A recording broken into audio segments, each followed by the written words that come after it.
Nous sommes le 4 juin 1999 pour la 20e étape du Giro d'Italia. Le départ a été donné à Predazzo, l'arrivée sera au sommet à Madonna di Campiglio pour cet avant-dernier rendez-vous montagnard de ce Tour d'Italie. 175 km donc au menu et 10 coureurs membres de l'échappée matinale. On a donc Buena Hora, Tronca, Arrieta, Rodriguez, Piccoli, Frattini, De Paoli, Paolo Bettini, le spécialiste des courses d'un jour, Pascal Richard, champion olympique en 1996 à Atlanta, le Suisse, et Cauchioli. L'écart est monté à plus de 3 minutes alors que les groupes de tête attaquent la descente du Passo du Rhône, alors que le peloton encore très massif finit cette ascension de 10 km 400 à 6% de moyenne.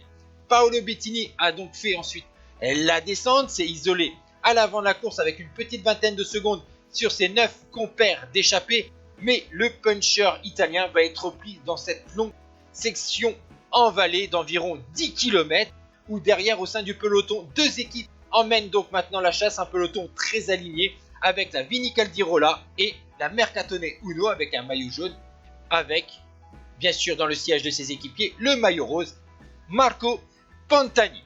Nous sommes maintenant à Pinzolo, l'écart est descendu à quasiment 1 minute pour les 10 hommes de tête sur un peloton emmené à vive allure, alors qu'on va attaquer les premiers pourcentages de la montée finale vers Madonna di Campiglio.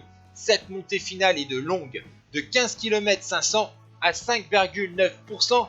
Il y a une petite section à 12% à 2 km du sommet. Attention au passage aussi roulant, donc pas trop difficile entre le 9e et le 12e kilomètre. C'est une montée plutôt régulière autour des 6% sur une belle route assez large, tandis que les équipiers de Marco Pantani au sein du peloton emmènent un gros tempo et font exploser d'ailleurs ce peloton. À l'avant de la course, c'est la sélection.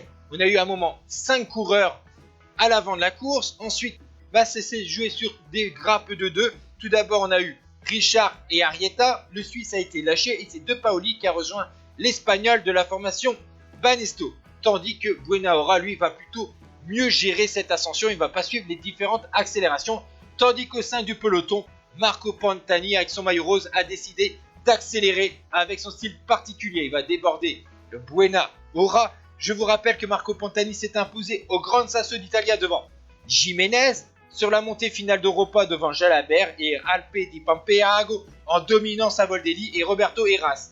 Derrière, on a un groupe de chasse avec Massimo Codol, Laurent Jalabert, Gilberto Simoni, Ivan Gotti de la Baltique, vous voyez Herman Buena Hora qui va être repris par ce groupe et Roberto Heras. Vous voyez que Pantani avait 25 secondes d'avance sur Buena Hora et 34 sur le groupe Ivan Gotti, alors qu'on est sur la section plutôt roulante de la montée. Comme d'habitude, Marco Pantani étant danseuse avec son style particulier pour le pirate.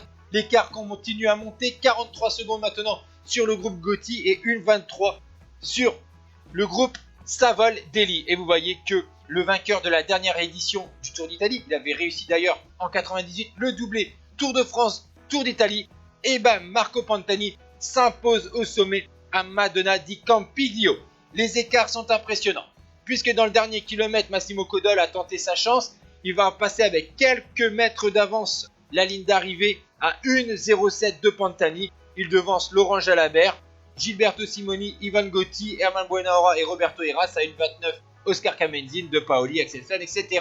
Au classement général, Pantani accentue son avance avec 5,38 sur Savoldelli et 6,12 sur Ivan Gotti.